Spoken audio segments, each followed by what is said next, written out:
वाचालं लङ्घयते गिरिं यत्कृपात्तमहं वन्दे परमानन्दमाधवम्। श्रीमन्मदनगोपालं बृन्दारण्यपुरन्दरम् श्रीगोविन्दं प्रपद्येऽहं दीनानुग्रहकारकम्। वन्दे मुकुन्दमरविन्ददलायताक्षम् इन्द्रेन्दुशङ्खदशनं शिशुलोपवेशम् इन्द्रादिदेवगणवन्दपादपूषम् वृन्दावनालयमहं वसुदेवसूनुम् नवजलधरवरणं चम्पकोद्भासिकरणम् विकसितनलिनाश्रियं विस्वरं मन्दहास्यं कनकरुचिदुकूलं चारुबर्हावचूलं कमपि निखिलसारं नवनीतमारं वंशीविभूषितकरान्नवनीरदाभात् सीताम्बराजन्मजन्मफलाधरोष्ठात् सुन्दरमुखादरविन्दनेत्रात् कृष्णात् परं किमपि तत्त्वमहं न जाने।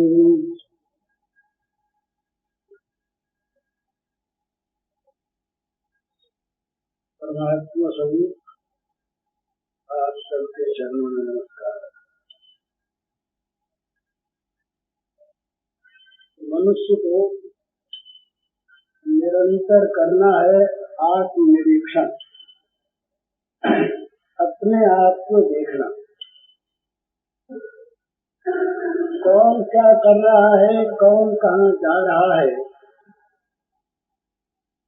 इसको देखना साधक का काम नहीं है, आचार्य का काम है, उपदेशक का काम है या पेशेवर का भी काम है,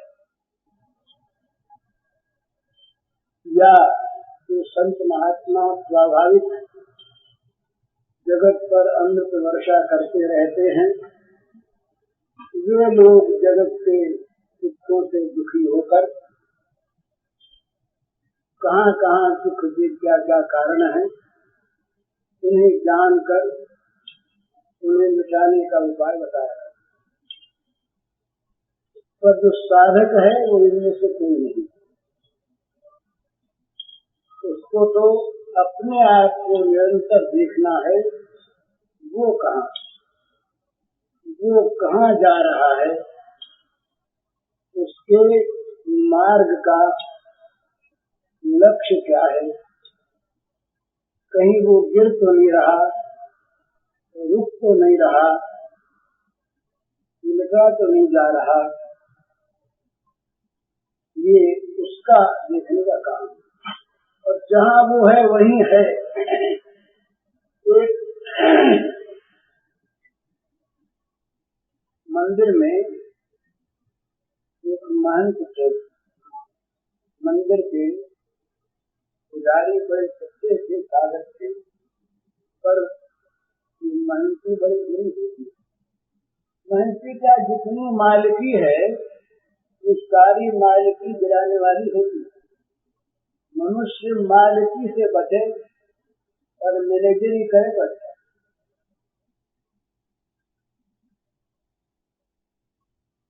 किसी के कहे अनुसार उसके नियमों में रहकर जीवन को साधे तो अच्छा, मन माना करे अच्छा नहीं।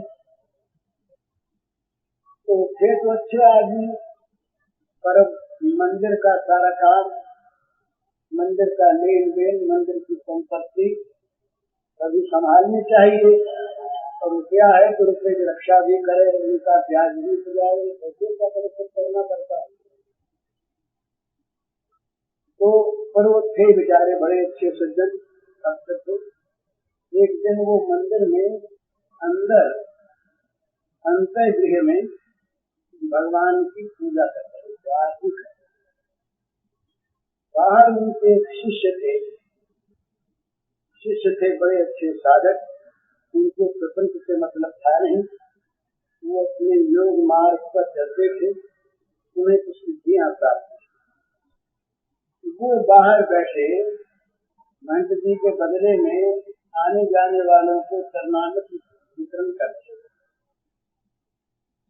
महंत जी के शिष्य आए, शिष्य ने आकर के पूछा कि महाराज जी कहाँ हैं? तो उन्होंने चरणामृत जो दे रहे थे उनके शिष्य, उन्होंने तत्काल कह दिया कि उनको शराब खानी है। बड़ा आश्चर्य हुआ सुनने वाले को भी, कभी शराब पीते नहीं, शराब की बात नहीं, बड़े साधु चरित्र, दैवी संपत्तिवान, और शराब खाने गए। समझ में नहीं आई बात। और ये भी झूठ बोलने वाला तो आदमी नहीं है, उनका शिष्य है, उनका अनुगत है, सेवक है। समझ में आई नहीं बात, चुपचाप बैठ गया। वो हमने बड़ा संदेह पैदा हो गया। कुछ देर में महंत जी अंदर से बाहर निकल गए पूजा करके। तब उसके मन में जब गई कि ये शिष्य ने या तो हमको दे लगी थी और या गुरु का अपमान किया। इस बात बैठ गया, बैठ करके बड़ी नम्रता से महाराज जी आपके शिष्य हैं, इनके संबंध में आपके क्या विचार हैं? बड़ा अच्छा लगता है, बड़ा योग्य है, कई बातों में तो मुझसे बड़ा है। महाराज जी को नहीं बोल कहा, ये तो सिद्ध हो गया, ये झूठ बोलना तो इसमें तो सप्रमाण सिद्ध है। आप अंदर से भगवान की पूजा में, और इनसे मैंने पूछा और इन्होंने स्पष्ट शब्दों में संदेहात्मक शब्द नहीं, इन्होंने साफ साफ कहा कि गुरु जी महाराज शराब खाने गए हैं, आप अंदर से झूठे नहीं। तो गुरु जी हाँ, मैंने इसको सत्य कहा। आश्चर्य, अरे महाराज आप अंदर से आप भी अपने शिष्य की ये तरफदारी करने लगे, ये भला कैसी बात? उसने कहा शराब खाने गए, आप मंदिर भगवान के अंदर गृह पूजा कर रहे। तो कहा भाई देखो, मनुष्य मन से जहाँ रहता है वहाँ रहता है, ये मनुष्य की स्थिति का स्वरूप है। किसी को जानना हो कि हम कहाँ हैं, तो अपने मन को देखे हम कहाँ। बाहर वाले हमें चाहे बड़ा महात्मा माने, हम चाहे किसी भी नाम से प्रसिद्ध हों, अंतर हमारा जहाँ है वहाँ हम हैं। तो बोले बात ये थी, रुपए का लेन देन, तो शराब वाले को 200 रुपए दिए हुए थे उधार। बहुत दिन हुए रुपए नहीं आए, ब्याज नहीं आया, तो मैं कर तो रहा था आरती, और मन से मैं पहुंच गया शराब खाने में, रुपए का तगाजा करने। मैं अंदर ही अंदर कह रहा था उसको रुपया दिया नहीं, बहुत दिन हो गए, अब रुपया देना चाहिए। मैं तो उससे बात कर रहा था मन से, उसने ठीक कहा मैं शराब खाने गया।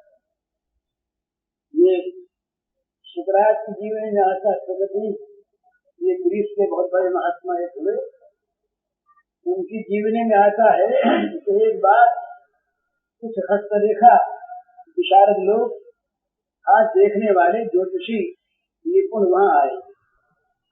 ये मध्य जीवन की बात है। शुक्राचार्य उन्होंने आकर हाथ देखा, देख करके कहा कि ये तो बड़ा कामी है।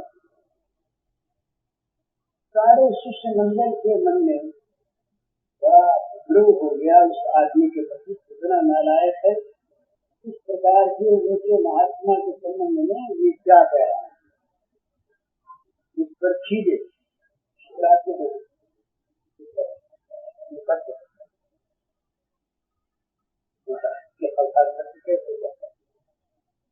मुझे मैं दमन कर रहा हूँ, मेरे मन में काम वृत्ति है, उस वृत्ति को मैं दमन कर रहा हूँ। भगवान की इच्छा से, उनकी कृपा से दमन कर पाऊंगा, पर मेरे अंदर तो वृत्ति है, तो ये सत्य कहता है। ये सिद्धांत है, हमारा मन जहाँ है वहाँ हम हैं। श्रद्धा मयोयम पुरुषो यो यत् श्रद्धा स एव स। भगवान ने कहा कि ये मनुष्य जो है श्रद्धामय है, जिसकी श्रद्धा जैसी, जिसके अंतर के संस्कार जैसे, जिसकी भीतरी स्थिति जैसी, ऐसा उसका फल। तो साधक को निरंतर देखना चाहिए अपने अंतर, उसमें क्या बस रहा है, हमारा मन कहाँ बसता है। हमारे मन में यदि केवल भगवान बसते हैं तो हमें कुछ और करना कराना नहीं है। यही तो करना है कि हमारा मन भगवान में जाकर भगवत स्वरूप हो जाए। ये कभी फिर कहने का विचार है, कहा हुआ भी है, भगवान ने गीता में समर्पण के कई रूप बताए। कर्म की एक काम करके अर्पण कर, सत्पुरुषमदर्पणम यत् करोषि यदश्नासि यद्विभूषि ददासि यत् तपस्यति कौन्तेय सत्पुरुषमदर्पणम। जो कुछ भी खाओ पियो काम करो, यज्ञ दान तप करो, वो सब मेरे अर्पण है। ये करके अर्पण करना। एक तदर्थम कर्म कौन्तेय मुक्त संग समाचर। आसक्ति से सर्वथा विमुक्त होकर भली भांति कर्मों का आचरण करे भगवान के लिए। ये उनके लिए कर्म है, उसको कर्म करके अर्पण करना है और ये उन्हीं के लिए करना है। इसके आगे की बात, मत कर्म कृत मत परम मत भक्त संवर्जित निर्वजर सर्वभूतेषु यः समानीति पांडव। यहाँ भगवान के लिए नहीं करता हूँ, भगवान का ही कर्म करता है।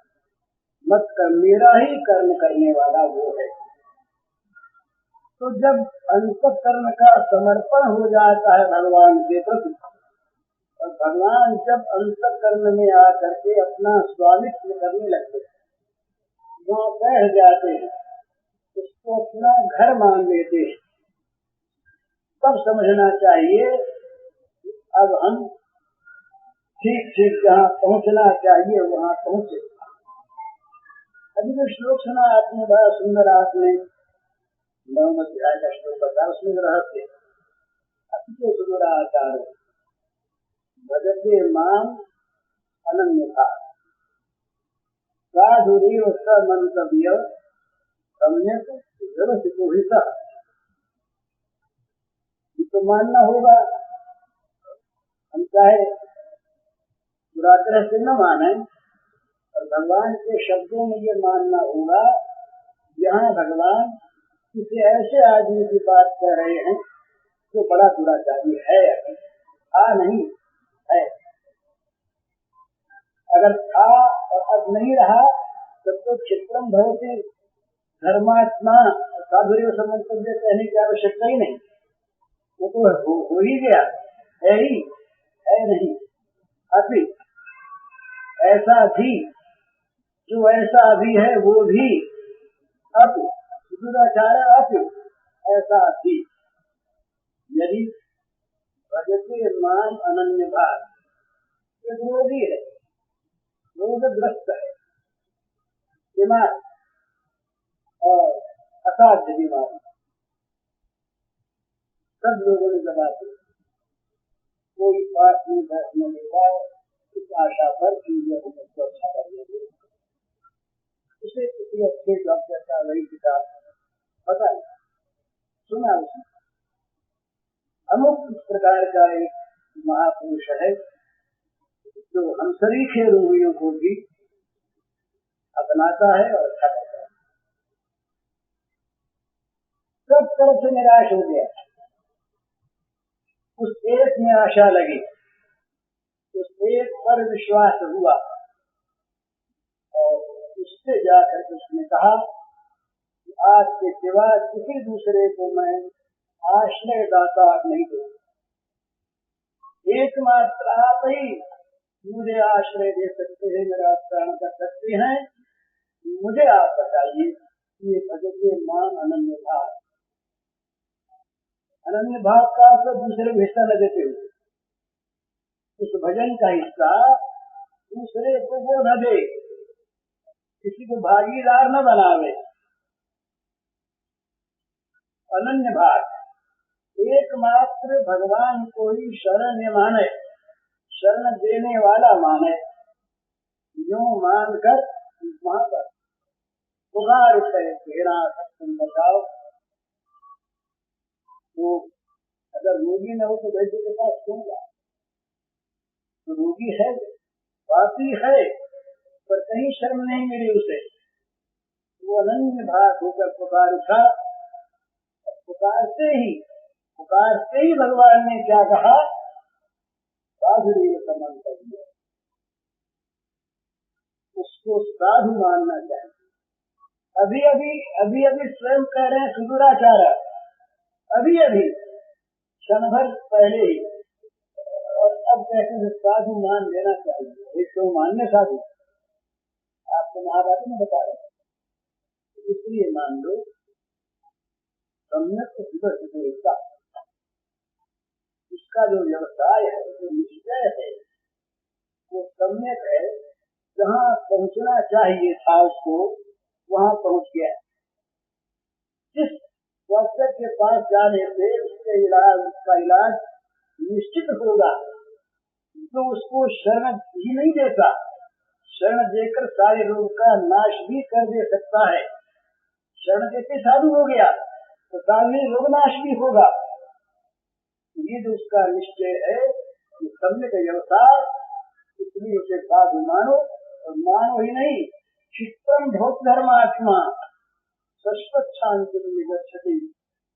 बहुत क्षिप्रम, इसके वजह से क्षिप्रम भौत धर्मात्मा, वो तुरंत धर्मात्मा बन जाता है और उस शाश्वती सनातनी शांति को प्राप्त कर लेता है। अर्जुन, मेरे भक्त का नाश भक्त हो गया। एक ही प्रकरण में एक साथ 4 दशाएं पल महापापी था, साधु हो गया, धर्मात्मा हो गया और शाश्वती शांति को प्राप्त करने का अधिकारी हो गया। इन 4 दशाओं का फल मिल गया। भगवान ने उसको अपना भक्त अपने मुंह से कह दिया और गारंटी दे दी, ये भक्त न प्रणश्यति, मेरे भक्त का पतन नहीं होता। तो पहुंच गए। तो हम चाहे जैसे भी हों, हमको आश्रय कर लेना है उसका, जहाँ हमें आश्रय ठीक मिल सकता है। तो हमारा मन किसी भी स्थिति में जब उसकी ओर आकृष्ट होकर एक उसके शरणापन्न हो जाता है, एक उसके आश्रित हो जाता है, एक उसी पर निर्भर करने लगता है, तो समझना चाहिए कि हम ठीक रास्ते पर आ गए। हमारे पापों का, हमारे दुर्भाग्य का, हमारी सारी दुर्गतियों का अब विनाश हो। लेकिन अगर हमारा अंतर दूसरा है, हम बाहर से पुण्यात्मा का वेश भी रखते हैं, बाहर से हम पुण्यात्मा का नाम भी रखते हैं, बाहर से हम पुण्य देश में भी रहते हैं, सब अच्छा है, इनका विरोध नहीं, इनमें लाभ है। तथापि यदि ये हम दिखाने के लिए रखते हैं और हम अंतर को भगवान के साथ जोड़ना नहीं चाहते, भगवान के साथ अंतर का संपर्क नहीं करना चाहते तो ये मानना चाहिए कि हम ठीक रास्ते पर नहीं हैं, साधक नहीं।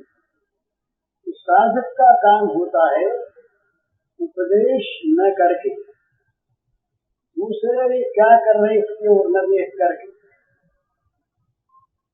चुपचाप अपने आप को अपने आप उपदेश है। चुपचाप, और उपदेश का अर्थ होता है ठीक समझी हुई, ठीक जानी हुई अच्छी चीज को तुरंत अपने जीवन में उतार ले, अपने जीवन में ले आवे। ये साधक में सच्चाई होनी चाहिए।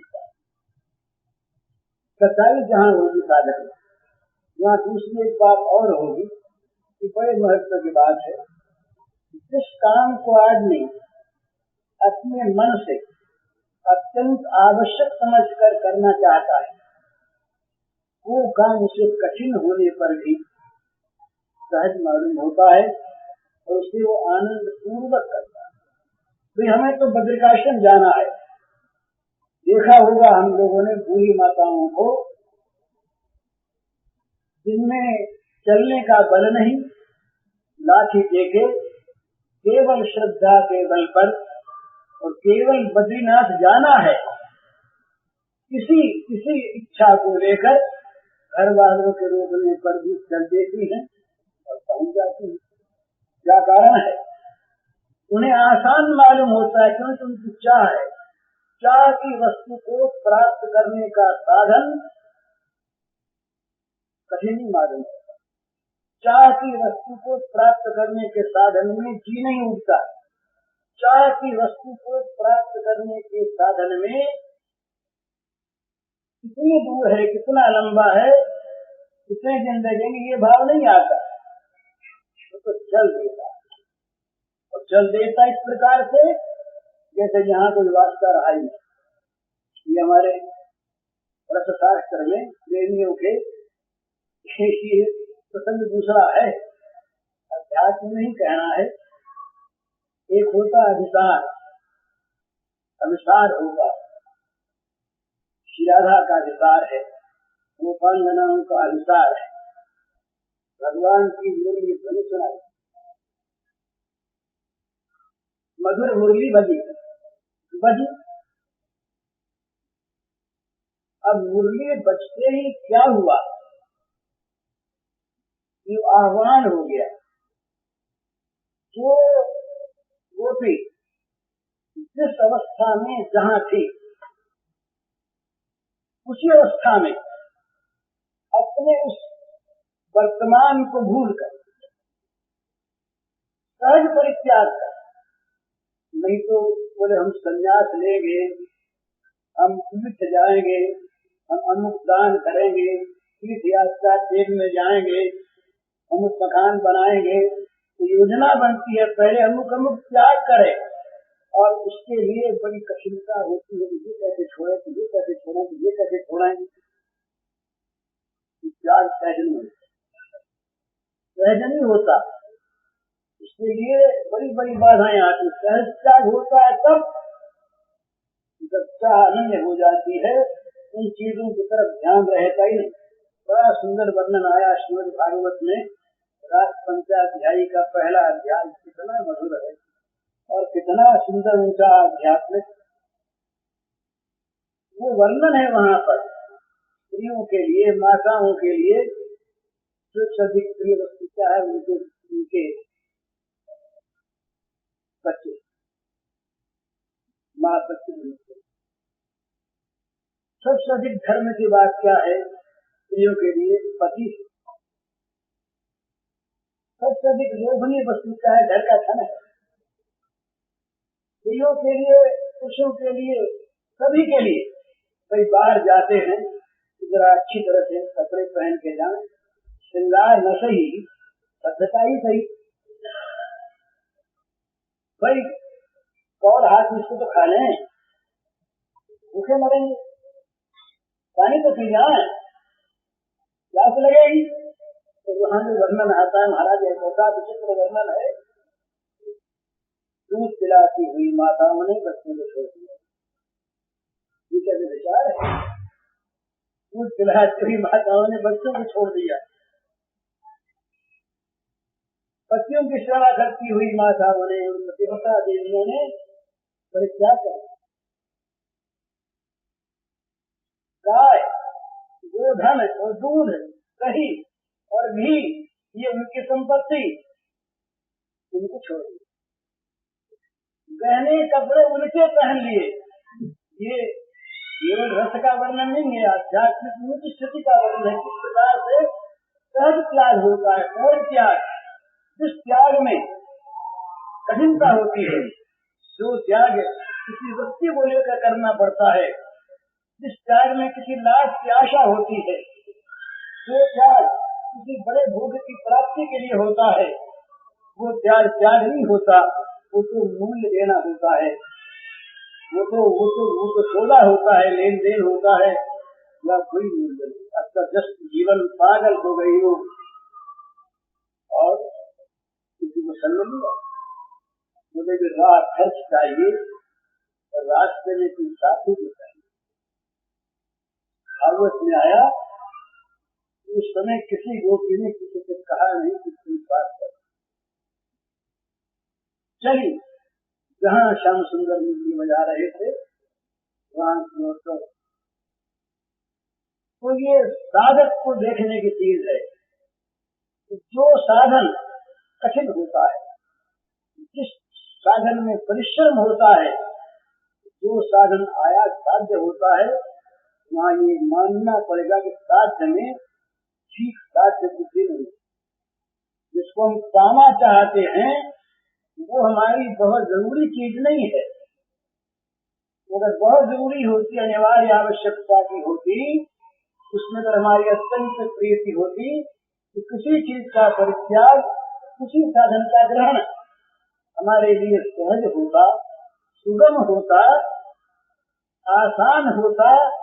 हम कभी देखते नहीं क्या क्या करना पड़ेगा। अब तुम सोचते हो कि कोई ऐसी चीज बताओ तो हमारा साधन भी ठीक होता है और घर भी ठीक करता रहे, काम भी करता रहे, व्यापार भी हो, सब चीज ठीक ठिकाने। ये कोई बुरी चीज नहीं है, इसकी मैं निंदा नहीं करता, मध्यम मार्ग है ठीक। इसमें यदि हमारी आसक्ति भोगों में है तब तो पसंद की चीज है। तो जैसे सवेरे मैंने कहा था, भगवान को हम भोग खाते में खटा देते हैं, वो चीज भगवान का सेवन करते। लेकिन जहाँ ऐसी चीज है, कठिनता है, साथ साथ दूसरे को भी चाहते, भगवान कहते हैं कि भाई अकेले आओ और अकेले आओ, मां एकम शरणम ब्रज, एकम दूसरा न हो, भजते माम अनन्य भाग, अनन्य भक्ति, अब जो विचारे नहीं भक्ति, इन सब का अर्थ क्या है? एक ही अर्थ है, एकमात्र भगवान हमारे लक्षण, दूसरी किसी चीज का उसके साथ संसर्ग न हो, भला मिला न हो, सम्मिश्रण न हो, मिलावट न हो। हमारे उद्देश्य में भी, हमारे साधन में भी वो साधन आसान होता है, त्याग आसान होता है। उसमें ये बात नहीं होती कि कितना त्याग किया, कितना और करना है, बल्कि बड़ी ऊंची चीज है दूसरी, करे साधन और मिले दुख। भजे भगवान को और मिले पीड़ा, वहां क्या भगवान का भजन किया, भगवान को भजा, भगवान को हो रहे और ये मिलता है, अपमान मिलता है, दुख मिलता है, पीड़ा मिलती है, नरक मिलता है। ये हाँ बोलिए, अगर इसी से वो प्रसन्न होता है तो बड़ी स्थिति लिए देता है। परख परख पाहन पयद पंग करे, तुलसी बड़ी में क्या दृष्टांत देते हैं। चातक का तुलसीदास जी प्रेमराज जी की बात कहते हुए, चातक आवाज लगाता है बादलों के सामने, ये उसका प्रीतम है कि वो कहीं स्वाति नक्षत्र में बरस जाए और वो बूंद मेरे चोट में पड़ जाए, निहाल हो जाए। दूसरी ओर साक्षात कभी तो प्रेक्षा है, वो पतिया क्या करते अपने लिए पता जब भाव बड़ा सुंदर, एक पतिया पेड़ पर था, मर गया, गंगा निकला। तो पक्षी जब मरता है जिसको चोट विपत हो जाए, तो चोट विपत हो गई। तो कवि का वहाँ पर बड़ा सुंदर भाव है। कवि कहता है कि मेघ के स्वाति नक्षत्र के बूंद का आनंद प्रेमी गंगा की बूंद कैसे अपना जाने, उसमें चोट उठा नहीं, वो साथी रहे। कहीं जा रहे थे, बड़ी गर्मी पड़ रही, ग्रीष्म ऋतु, हमारे गर्मी से सवार हो गए। एक सूखा मिला, उसने कहा भैया तुम क्यों मर रहे हो, पीपल के पेड़ पर बैठ जाऊं, छाया में आराम दे लो। कहा मेघ के जल से मेघ के जल सीधा हुआ नहीं, आशा करते रहे उसी की। तो बोले भाई वो जल बरसा ही और क्या तुम्हारे प्राण जाने लगे। तो तुलसीदास कहते हैं रटत रटत रसना लगी तृषा सूखी गई, तुलसी चातक प्रेम को रटत रटत रसना लगी तृषा सूखी गई, रटते रटते जीभ और प्यास के मारे कंठ जलने लगे। लेकिन क्या चातक मेघ के जल न बरसाने पर उसका प्रेम नहीं रहेगा, क्या प्रेम छोड़ देगा? बोले ना, वो इस दशा में चातक का प्रेम तो नया रंग लेके खिलता है। मेरे प्राणनाथ, मेरे प्राणाराम, परम श्रेष्ठ मेघ देवता चाहते हैं कि तुमको जल न मिले, प्रेम बढ़ गया हो, चाहते हैं। अच्छा बोले इससे आगे बढ़ो, परीक्षा करनी है। मेघ ने ओले बरसाए, बड़े बड़े पत्थर बरसाए, बड़े बड़े 2-3 शेर के पत्थर और बड़े बड़े कठोर कठोर, और चातक के कांखों में टूटे टूटे। आपको चातक को कहना चाहिए ना कि ऐसे निष्ठुर के साथ क्या प्रीति रखें, इतना निष्ठुर जो इस प्रकार से भजने वाले को मारो, बेचारे को चूर चूर कर दे। तुलसीदास कहते हैं बरखी परुख पाहन पयद पंख करे चिपटूक। बरखी परुख, परुष कहते हैं कठोर, पाहन कहते हैं पाषाण को पत्थर। बरखी परुख पाहन पयद कहते मेघ। बरखी परुख पाहन पयद पंख करे चिपटूक। तुलसी परी न चाहिए चतुरता कांखों के टुकड़े टुकड़े हो गए, पर वो प्रेम का जो चतुर चातक है उसके प्रेम के नियम में चूक नहीं करती, वो बढ़ता है। अच्छा बोले भाई क्यों नहीं करता, ये बात क्यों नहीं हुई, ऐसा है क्या? तो बड़ा सुंदर वर्णन करते हैं तुलसीदास। चढ़तन चातक चित कबहु, चढ़तन चातक चित कबहु, प्रिय प्रयोग के दोख। तुलसी प्रेम प्रयोग है जहाँ मातोल है, जहाँ लेन देन है, इतना साधन किया, बदले में भगवान इतना दे। हमने भगवान को भजा और गीता में भगवान ने प्रतिज्ञा की कि हम तो नहीं भजेंगे, तुमको भजाएं। क्यों नहीं भजते? उनका प्रण किया हुआ है, कह सकता है। परंतु कपिया जो नहीं कहता कि कहाँ न मापन जो है, वहाँ माप नहीं है, वहाँ लेन देन नहीं, वहाँ विनिमय नहीं, एक के बदले में चीज को पाना देना नहीं, लेन देन नहीं। इसलिए शासक के चित्त पर अपने प्रियतम मेघ के दोष कभी चढ़ते ही नहीं। चढ़तन शासक चित्त कबहु प्रिय प्रयोग के दोष, तुलसी प्रेम प्रयोगी है कहान मापन जो। प्रयोगी माने समुद्र, जहाँ प्रेम का समुद्र लहरा रहा हो, वहाँ कितना जल कैसा ये कौन सोचता है। लहराता है समुद्र। तुलसी की जो प्रेम है ये प्रयोगी है। प्रेम जो है ये अनंत सागर है लहराता हुआ रथ का। इसलिए यहाँ मास नहीं, यहाँ लेन देन नहीं, यहाँ बदला नहीं, यहाँ पाने की इच्छा नहीं, न पाने पर क्षोभ नहीं, और पाने पर मिल गया इस बात का हर्ष। जो मिला प्रियतम का सुख, जो गया प्रियतम का सुख, ये तो ऊंची बात। सबसे पहली चीज जो है वो देखने के लिए साधक को ये कि हमारा मन विषयों की ओर जा रहा है या भगवान की ओर, यही से साधक की परीक्षा होती है।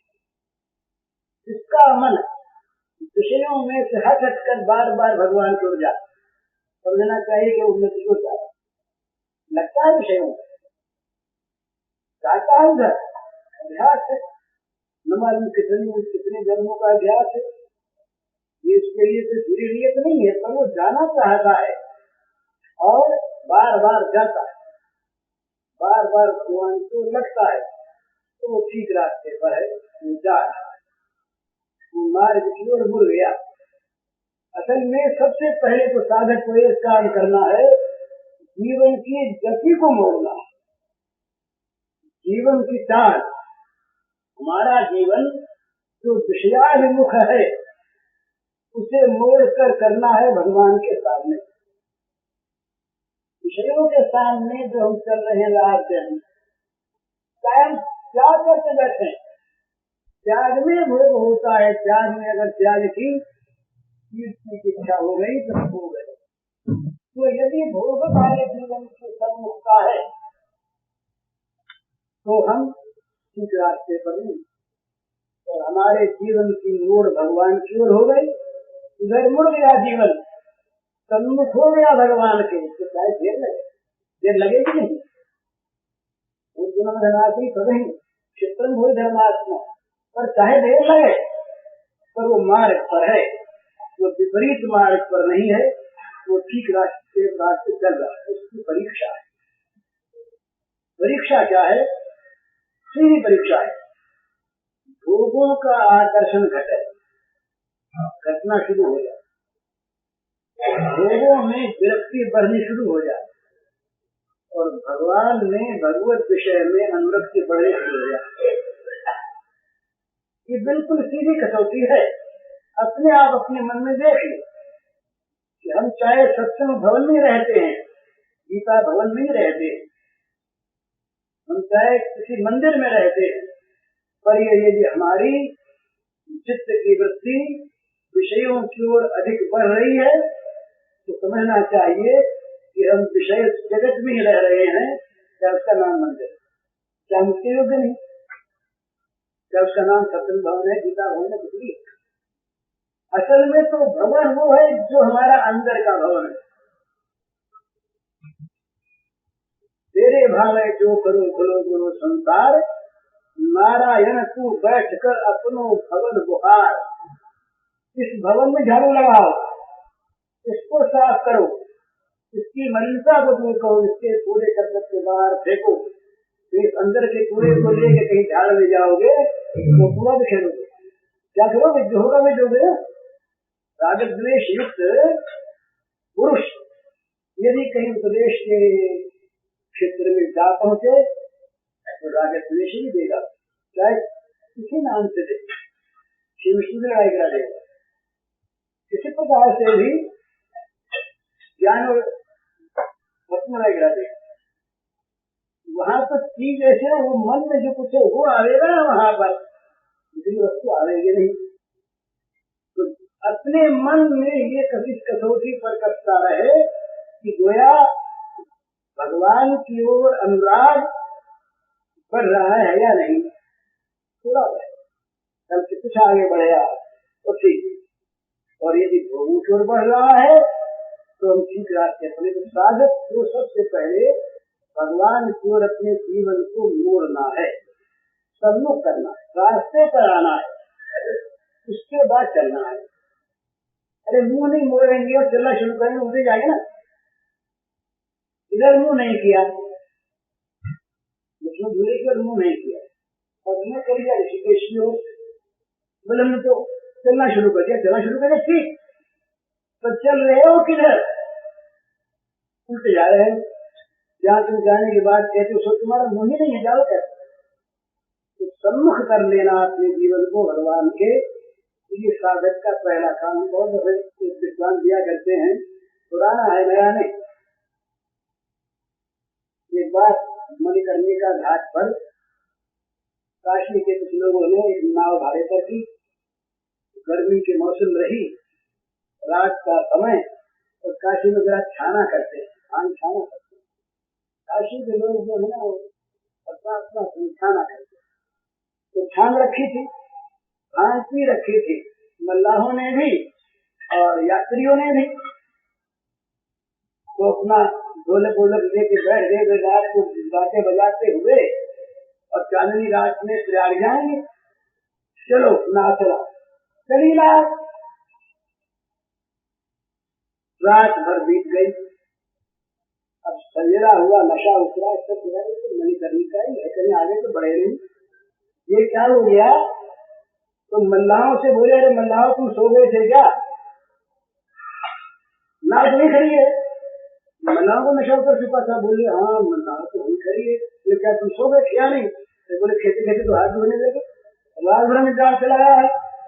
सब बोले क्या हो गया, अरे बोले रास्ता नहीं खुला, जान चलाते रहे, रास्ता नहीं बना रहा, नाव बनी नहीं वहां रास्ते से, किराए पर डांड खेते रहे, तो डांड खेने में सिवा हाथों में दर्द होने की कुछ मिला नहीं, इन आगे नहीं बढ़े। तो भगवान की ओर सम्मुख न होकर हम जो साधन करने जाते हैं, साधन करने तो साधक को सबसे पहले अपने जीवन की दिशा बदलना है, अपने को भगवान के सम्मुख होना है। इसका दूसरा अर्थ है लक्ष्य को पहले ठीक करना, हमें भगवान की ओर जाना है। पहली बात लक्ष्य ठीक हो जाए, भाई हमें यहाँ से बम्बई जाना है, ये पहले तय करें, तो स्टेशन पर जा करके पता लगाएं कि भाई कौन सा रास्ता ठीक है, कितने भाड़ा कम लगता है, कौन जल्दी पहुँचता है, कितनी सहूलियत है, हमारे लायक कौन सा हम जा सकते हैं, जा सकते हैं। अपना अधिकार अपने रुचि सब देख करके मार्गो ध्यान जाएंगे, रास्ते अनेक वस्तु पानी किए, तो जब तक जाना का ही तय नहीं, किसी क्लर्क के साथ जाके बुरे हो गए, बोले साहब टिकट दीजिए, बोले कहाँ जाते हैं, कहाँ टिकट देखा। तो सबसे पहले तय करना चाहिए अपने मन में कि हमें जाना है अनेक जगह, तो हमें जाना है भगवान के धाम में, हमें पाना है भगवान को, ये सबसे पहले तय करके अपने जीवन को जरूर मोड़ लेते हैं। हम लोग जो कहते हैं ना 30 वर्ष हो 50 वर्ष, अच्छी बात करते हैं, रस्सी तो बंधी वही है, रस्सी खुली नहीं ना होगी, तो भगवान का नाम लेंगे मन दुकाने में जाए, लेंगे भगवान का नाम रहेंगे, वो नाम रहेगी मणिकर्णिका पर जान जाए। अपने आप को पहले भगवान के सम्मुख करना है, अपने आप को पहले जीवन के उद्देश्य निश्चय करना है, हमें कहाँ जाना है, सबसे पहली बात हमें कहाँ जाना है, ये तय करके फिर देखे, दो बात आरम्भ, कहीं प्रमाद न कर बैठे, कहीं प्रमाद ये रास्ते की किसी चीज को देख फंस जाना ये प्रमाद। जो करने योग्य वस्तु उसको न करना, न करने योग्य करना, उसको कहते शास्त्र में प्रमाद। प्रमाद न करें, कहीं उल्टे कहीं वो रास्ता न छोड़ने। दूसरी बात क्या है, कहीं पूरे संग में आकर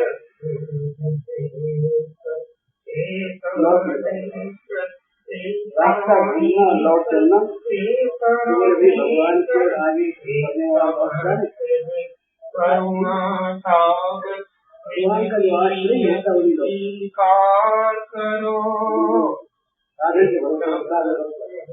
करुणा करो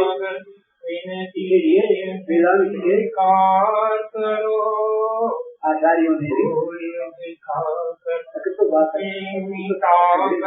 अपना उनके सभी का नाश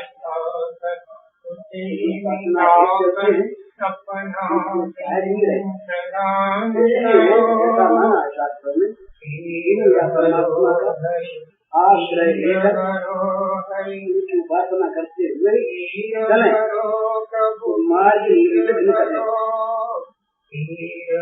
तो जो भगवान की उपासना के साथ चलते हैं ये सभी के साथ, और जो केवल अपने बल पर चलते हैं इनमें एक अभिमान पैदा होता है। और भगवान ने भागवत में आया है, इसी का अनुवाद रामचरितमानस में है, ज्ञान मान तिलक भक्त में आ गई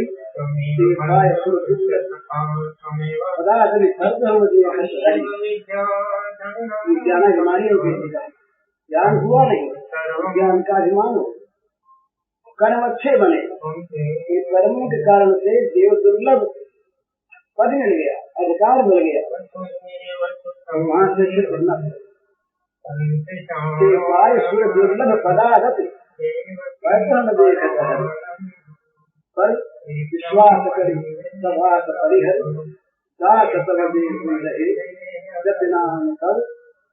श्रम करही भग नाथ तो समाधान है। वो कहते हैं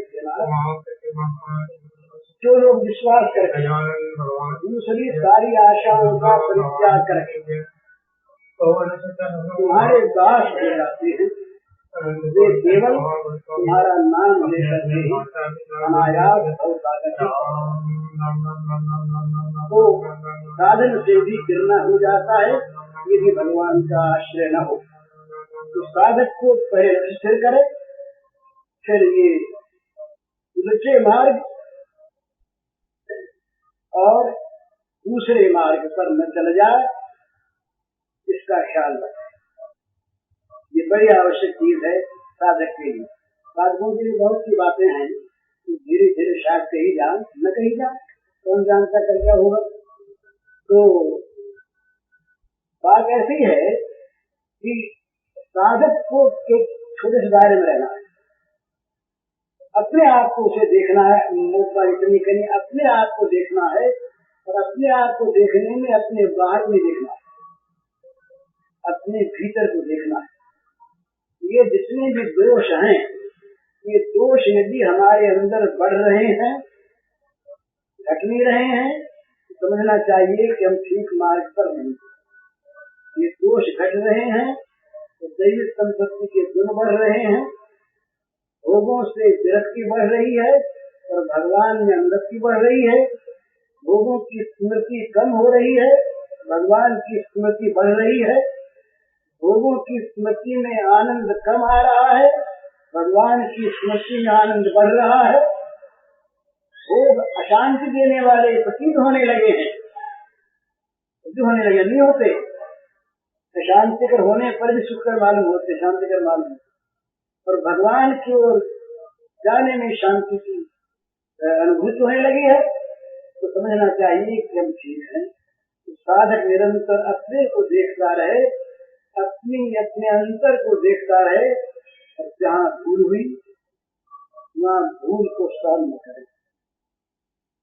ये नारद जी के सूत्रों में आया है कि विषय जो है ना, ये पहले मन में आते हैं लहर की तरह, अगर इन्हें आश्रय ले लिया तो समुद्र बन जाते हैं, फिर डूब जाना पड़ता है, समुद्रायन। इसलिए जरा सा भी कहीं स्खलन हो जाए, जरा से भी कहीं बुराई अपने जीवन में आने लगे तो उसको सहे, वो बड़ी बुरी मालूम हो, इस प्रकार का पश्चाताप मन में पैदा हो कि अब क्या करें, इतनी बुराई हो गई, और भगवान के सामने रो, भगवान बल देंगे, शक्ति देंगे, अपनी कृपा से उस कमजोरी को दूर कर देंगे। मच्चित्त सर्व दुर्गाने मत प्रसादा तरिष्यसि, भगवान ने कहा मेरे पर निर्भर हो जाओ, उसके बाद मेरी कृपा से ये सारी कठिनाइयों को ला ले जाओ। तो भगवान की अमोघ कृपा के बल पर भरोसा करके निरंतर बुराई से बचता रहे, बुराई का नाश करता रहे, तभी जो मनुष्य पाप के सत्ता इसके पाप दबा, भगवान के सामने तो रहे बिल्कुल कमजोर, वहां से अभिमान कर न बैठे, नहीं वो खबर ले लेंगे, अच्छे के लिए लेंगे, और भोगों के सामने तलवार लिए रहे हाथ में, खबरदार अगर यहाँ आए। तुलसीदास जी महाराज का बड़ा जीवन सुंदर, जब भगवान के सामने जाते तो कहते महाराज ये मुझको जम जाता ना, मैं तो आपको इसको तो आप ऐसा बनाइए कि मुझे निरंतर नरक में जम की यातना मिलती रहना नहीं लाए। कितना बड़ा विनम्र भाव।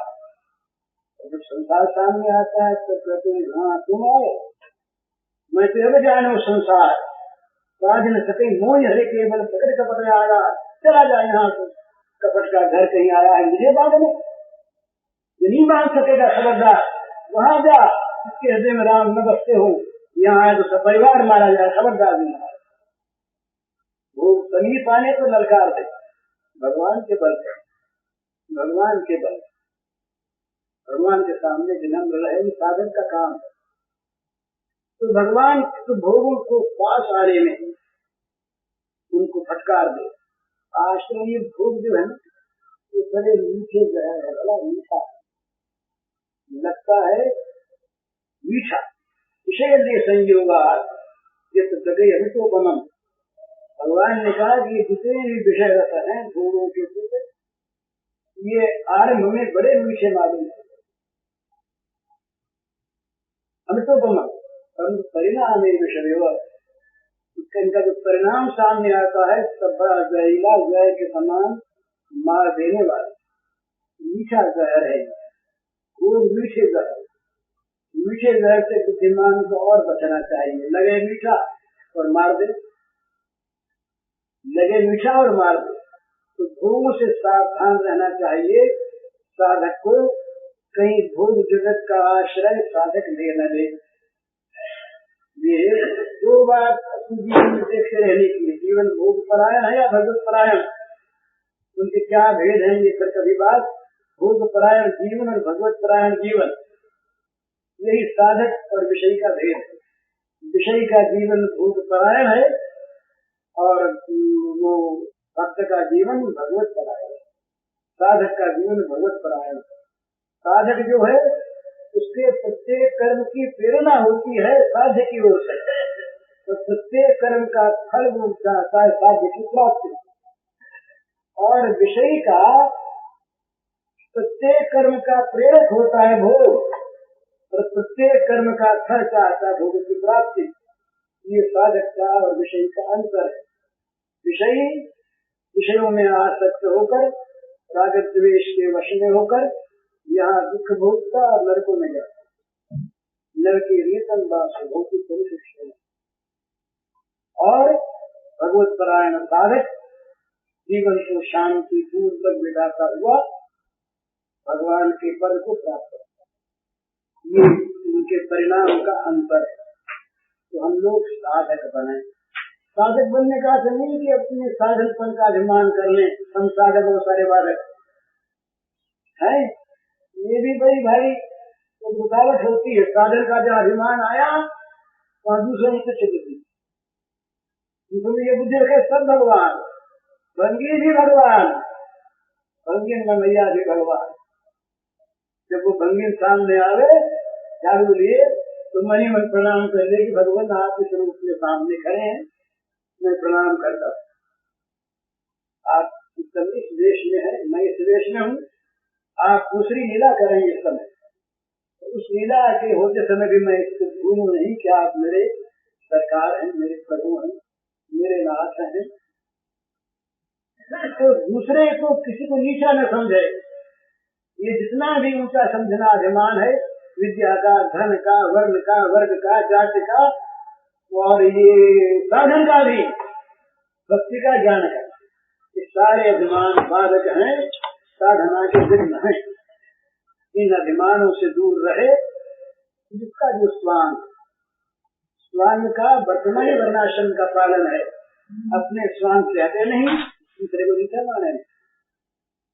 सब में भगवान, एक कुत्ते में भगवान, नरक कीट में भगवान।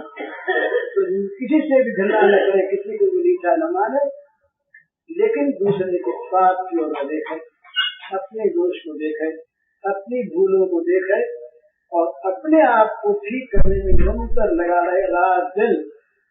ये नहीं कि घड़ी आज घड़ी सोच ले फिर छोड़ दे अलग लग जाए। हमारी ये तो होता है।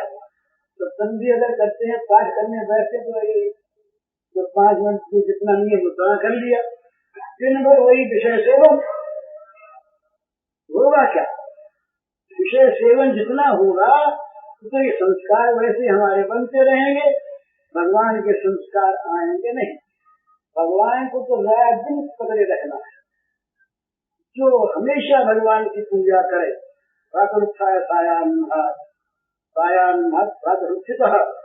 यद करोमि जगन्नाथ तदेव तव पूजनम भगवन, सुबह से शाम तक, शाम से सुबह तक जो कुछ मैं करूँ केवल आपकी पूजा। ये साधक का जीवन। तो साधक रात दिन अपने को सावधानी के साथ भगवान के प्रति जोड़े रखे। ये साधक का ये धर्म है, इसमें जोड़े रखे तो निरंतर देखता रहे कि कहीं उल्टे मार्ग पर नहीं आ गया। उल्टे मार्ग पर आ जाओ तो तत्काल सावधान होकर के पूछ ले मेरी रास्ता ठीक है कि नहीं। मतलब हम भूल गए और दृढ़ता के साथ फिर ठीक रास्ते पर आवे, फिर भगवान की कृपा रक्षा चाहे, फिर चले तो पहुंच जाए। क्यों पहुंच जाएगा? एक बड़ी सुंदर चीज। भोग मन चाहे मिलेंगे नहीं तो कर्म करता है। भगवान मन चाहे आपको मिलेंगे क्योंकि वो हैं, पर आपका स्वरूप बड़ी सुंदर चीज। भगवान हैं और आपके अधिकार की चीज है, निरंतर आपके साथ रहते हैं, आपको छोड़ नहीं सकते कभी। तो भगवान का मिलना निश्चित और सहज, लोगों का मिलना निश्चित और बड़ा आकर्षक। इसलिए लोगों की ओर न देखकर निरंतर भगवान की ओर देखे विश्वास पूर्वक। भगवान मिलेंगे ही, मिलेंगे ही, मिलेंगे ही, मिले हुए हैं। इस प्रकार रात दिन भगवान का चिंतन करे, ये साधना का स्वरूप है। पूज्य श्री भाई जी के इस प्रवचन का शीर्षक है साधक का लक्ष्य और मार्ग। इसका कैसेट संख्या है 6।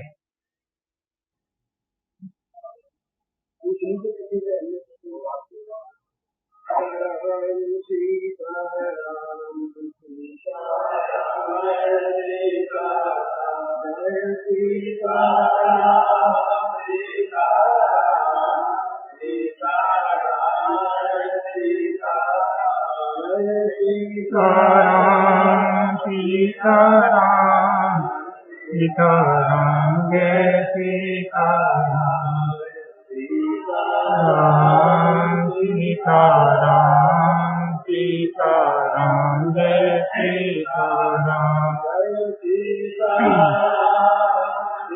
सीताराम सीताराम जय सीताराम सीताराम